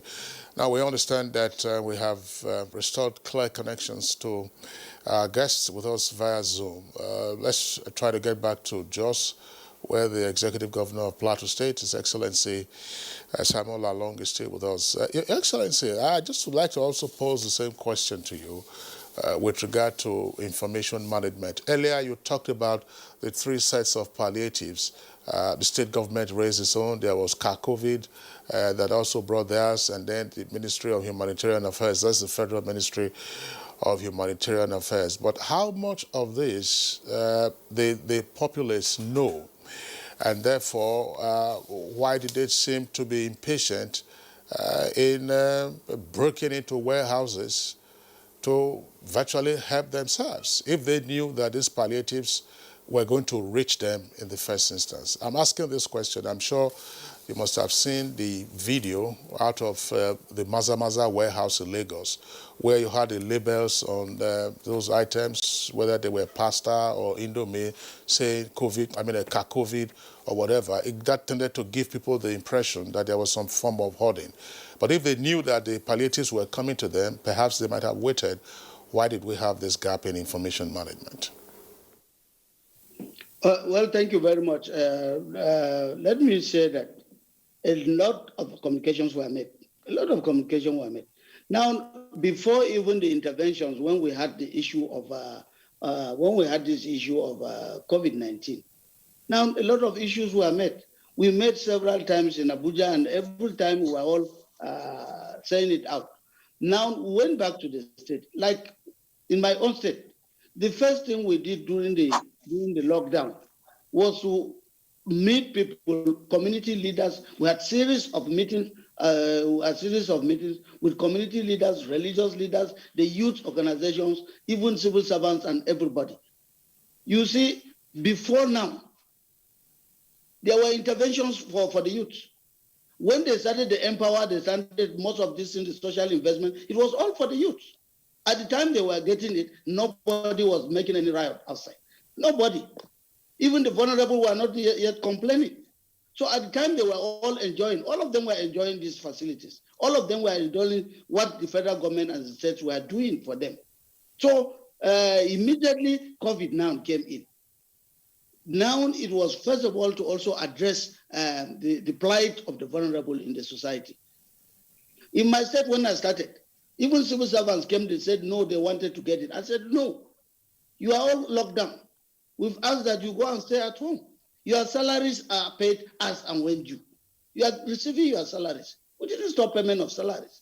And I said, look, for you, that is also the largest for you.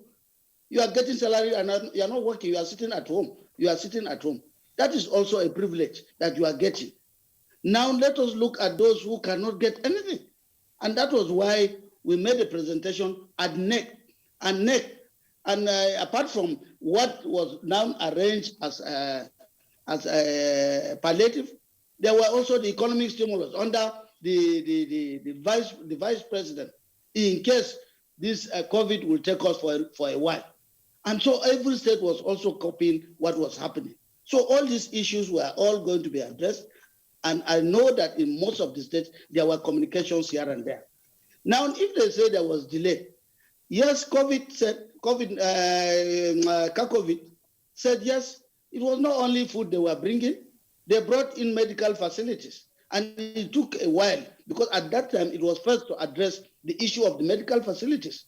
COVID was everywhere. First of all, you address and save people before you talk of palliative. And that was what took them a while to provide. They provide beddings, they provide a lot of facilities, and that was how some people now even got testing centers in their various states. So at that time, the focus was on addressing the health issue.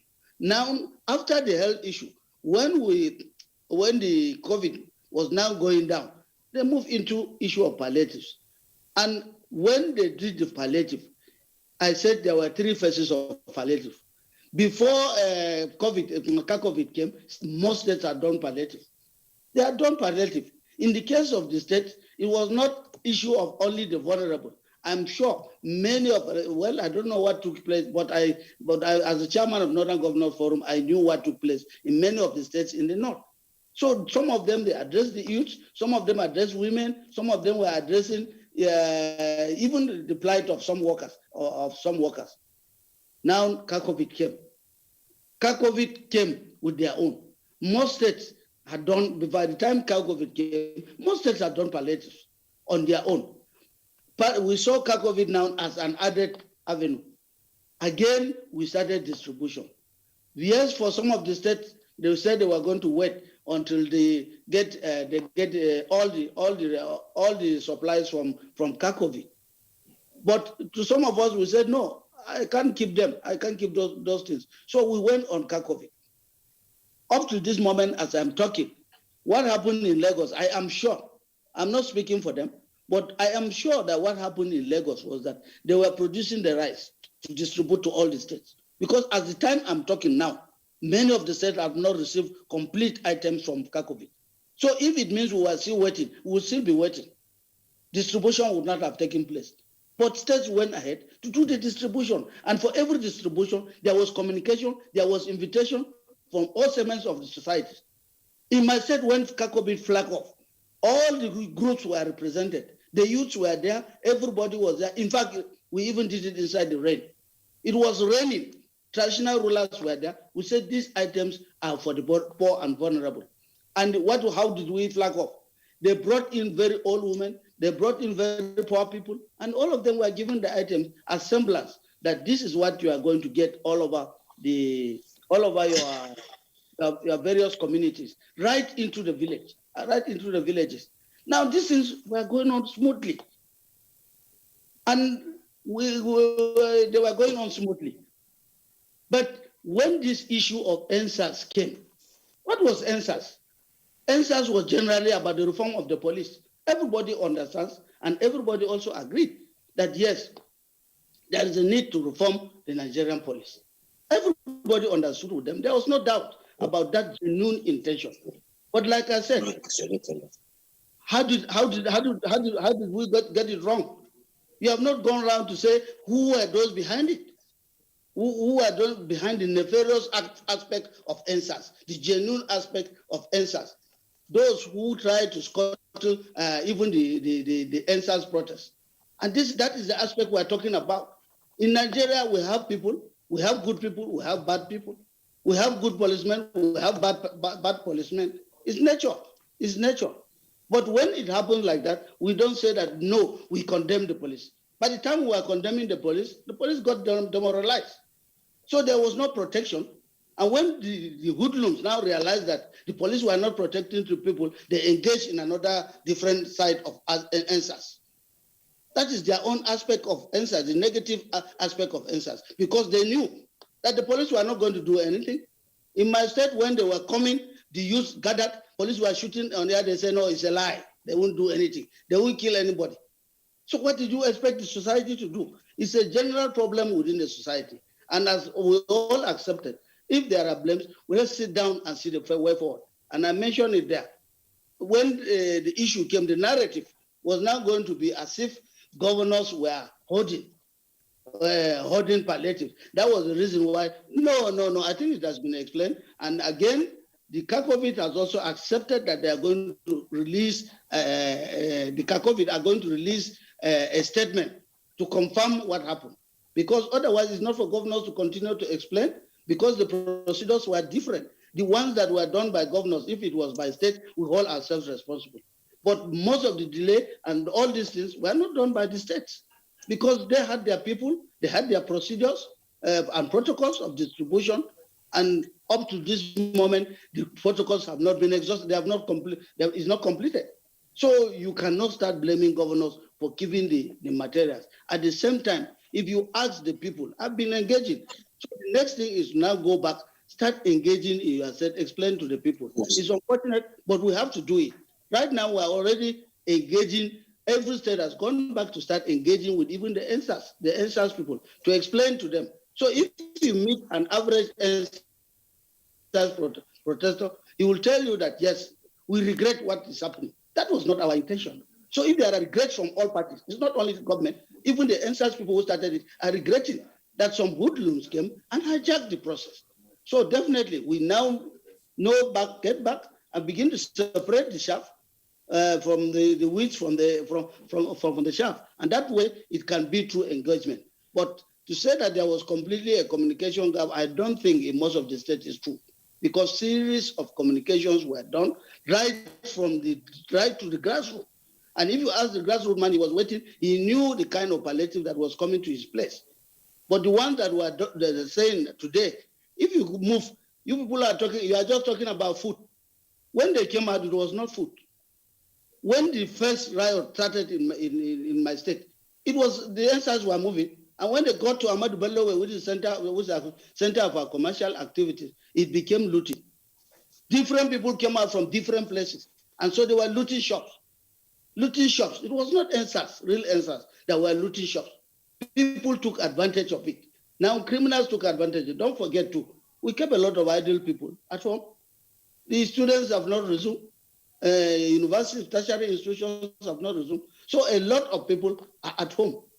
And when people are kept at home that way, that is also one of our recommendations, which we will also appeal to Mr. President. Whatever will take, let them address the issue of ASU so that students can resume back to school. So those are some of the aspects that we have to clear out some of those things. So if there are steps in what is happening, everybody knew with a lot of communication, with a lot of consultation before even the distributions came. Even Kakovi themselves had their own machinery of communications. They came with that. The humanitarian affairs came with that. Governor We are going to Lalong, start distribution. Governor after the Lalong, flag we're off. running out of time right now, but we'll get back to you before the program runs off. We're going to take some tweets here because Nigerians want to join the conversation. We begin with Daily Jack Solomon. Many Nigerians are indeed struggling to survive day after day. Nevertheless, this should not be a justification for the looting of government and state establishments. The state governments and security operatives need to act fast towards recovering the looted weapons by offering incentives to whistleblowers and by stepping up intelligence from several other sources. Now, USA Yakubu, that's the handle, it says, please, we should stop justifying criminals. Both the looters and the various state governments are at fault. When the masses needed the palliatives at critical moments, only few of the palliatives were given or shared. Please, let's be sincere here. How long will it take someone to distribute food? Omobola Babs tweets, much as the political class should be wholly blamed for what is happening, it is no justification for looting by Nigerians. It's quite unfortunate to see that even some officials of some security agencies took part in the vandalization of warehouse. It's really sad. All right, let's take this one now from Badamasi Adamu. It says, what we all need as a country is psychological restructuring by all and sundry. And Suleiman Babagana tweets, tractors, motorcycles, mattresses are not in any way a form of palliative, and thus taking them from a warehouse, be it government or private, is a high form of criminality which the authorities should prevent from reoccurrence. Leo Fadaka says, looting in any form is a crime, no matter the circumstances. The #EndSARS protest has only exposed the bureaucratic delays of institutions in matters of national importance. The government must have the barometer to measure the people's sovereign to avoid a reoccurrence. Yes, and now let's go to on Kwara State where Kale Balgore is waiting. We've been hearing, guests on this program now talking back and forth. Some experts call it damage control because from all we're hearing, we're saying, okay, the distribution was supposed to take place in October, end of October or November. People are saying it's damage control because the quantity and the quality of these things in the warehouse that were, raided by these protesters is just too much to have been accumulated in just a few days. Please, briefly, we're running out of time.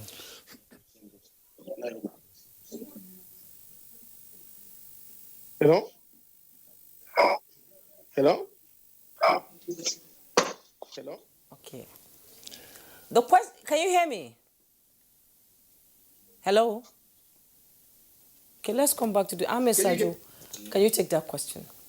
Yeah. As far as saying it's damage control. No, I think before I do that, let me clarify on two things. Okay. First, let me clarify for the benefit of His Excellency and our viewers that nobody in his right sense will justify the criminality that is taking place. It's not justifiable. There is no excuse for it. And then secondly, let me also clarify one very important issue that, honestly speaking, we are not laying blames unnecessarily on anybody. We are stating the facts as they are. When you I said my son is angry, I know, my son is angry. And every young person in Nigeria is angry. And why are the youth angry? Every young person below the age of 30 or thereabout, and below 36 constitute about 65% of our population. They're the highest. Every one of them, including those that are taking the man in the cameras here, if they are around that age, they've never witnessed a good Nigeria. So the NSAS protest, the police brutality thing was just a trigger. But the issues that the young people have behind their minds in this country are beyond just police brutality. Young people want a Nigeria that works for everybody. Young people want a Nigeria where there is steady electricity, where there is where the school system is stable, where the health system is working well, where you get a job not because you know Kingsley, but because you deserve and you merit that job. This is what young people want. If we continue to pretend that these things don't exist, then we are deceiving ourselves. The truth is that young people have reason to say, look, our dear fathers and elder brothers and sisters, you are not running this country in a manner that gives us hope. And what matters for the human being is hope. If I have a hope for the future, I will not go into criminality. Majority of our young people today go into drug addiction, not because they are wayward, but because they think that the drugs represents an escape from reality. The reality is that the future is bleak for them. And how do we reconstruct our system, our society, in such a way that we will provide hope for the hopeless?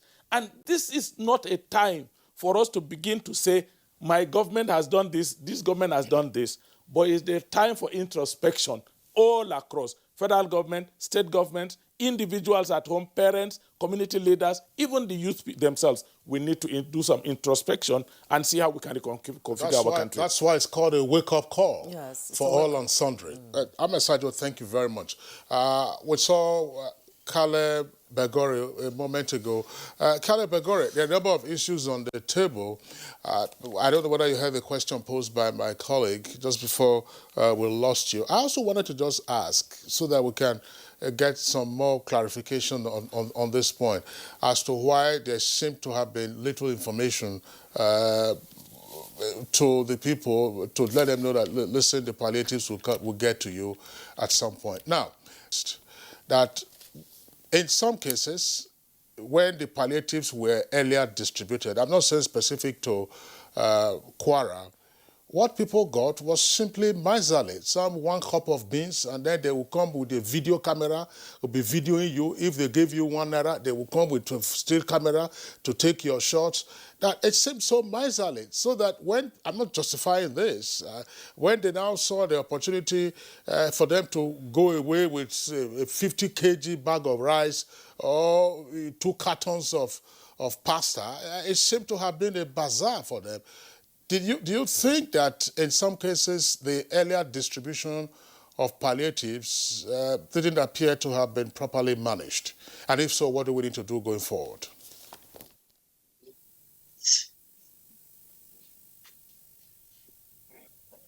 Kingsley, can you hear me? Hello, Kingsley. We can hear you. Hello? Yes. Kingsley? Yes, I can hear you. Hello? Yes. Can you hear me? You are on. I think is extremely, it is untrue, particularly in Kwara, that the distribution was miserly. I said it earlier on that we had traditional leaders, we had imams, we had pastors who help in the generation of names and the distribution. And we have images at distribution points. We had images where the trucks loaded, where they were being unloaded, and where items were placed on the ground for the beneficiaries to pick. The 6 items that were brought were delivered to each household. It was based on a household distribution process, and that was followed.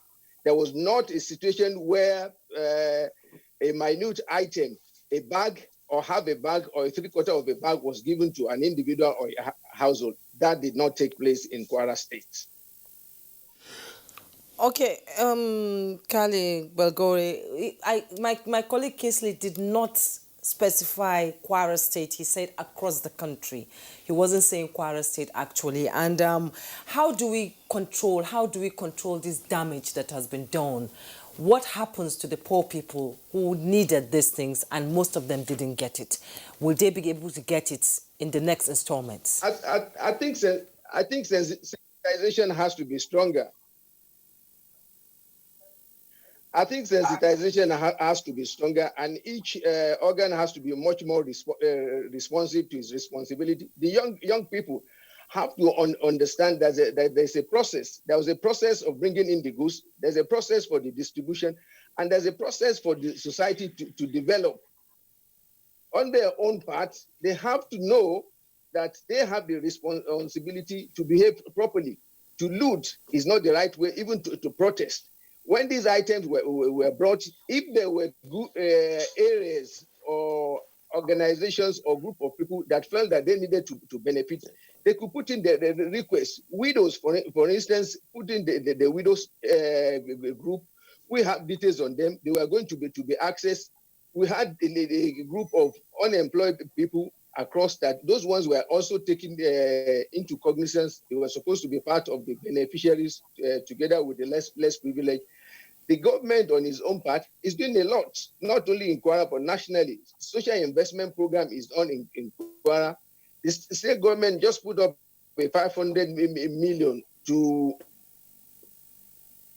Well, again, that's a freeze there, but just as well, we have to apologize to Mr. Olotu Akiola, who was joining us via Zoom to give us the perspective from Ondo State. We lost him pretty early on in the program, and we were unable to get him back. Mr. Olotu Akiola, I understand that we have you back. Just give us, what is the last word now in terms of information management, in terms of seeding hope in the people to say, look, these palliatives will come to you at some point, and that the current state of lawlessness is one that the state government will put a stop to, with consequences for those who believe that they could storm warehouses or even storm individual homes and businesses. Well, thank you. That we need to work together, and I'm told that the world economy will shrink to. We have also been bad news again from. I don't know where the interruption is coming from. Well, like I did say, in Ondo State, we've succeeded in distributing about 98% of what COVID brought to us. And we must have this at the back of our mind. What COVID brought to the state was targeted towards about 40,000 people. 40,000 people out of about 3 million. So Nigerians must have this at the back of their mind, that what COVID brought was not meant for everybody. It was meant for the vulnerables, the most vulnerable out of the vulnerables. And that was what we did in the state. We've succeeded in distributing items given to us to the 18 local governments in the state. 17,000 widows benefited in Ondo State. Artisans, Okada riders, motorcycle, everybody, we benefited tremendously.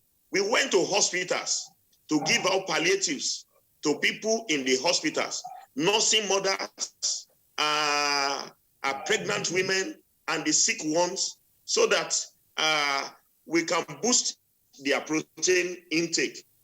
And like I did. Okay, Mr. Olotu Akiola, we've run out of time completely. We thank you so much for coming on the program. He's the chairman, Ondo State Palliative Distribution Committee, and senior special advisor to Ondo State Governor on agribusiness. We also like to thank Kali Balgore, the senior advisor and councillor to Kwara State focal person for COVID-19 Foundation, COVID Foundation Palliative. Thank you so much. Governor Simon Lalong of Plateau State, as usual, it's always a pleasure to have your insight on these topics. And Ahmed Sajo is the Executive Director and Chief Executive Officer, Future Now Project, a non-governmental organization in Abuja, and also a former Commissioner Information at the Mountain. Thank you so much. Thank you. And there was also Abbas Idris. Abbas Idris, yes, Abbas Idris. I've called his name, actually. Abbas Idris, yes, from Director General Emergency Management, FEMA. Thank you so much for watching Good Morning Nigeria today. We hope we've been able to inform and educate you. Do join us tomorrow for more. All right. Thanks a lot. I'm just wondering, one last shot. Is an Okada rider a vulnerable person? Or the youths, are they not vulnerable too? I'm Kingsley Osadolo. See you tomorrow, same time, 7 in the morning. Bye.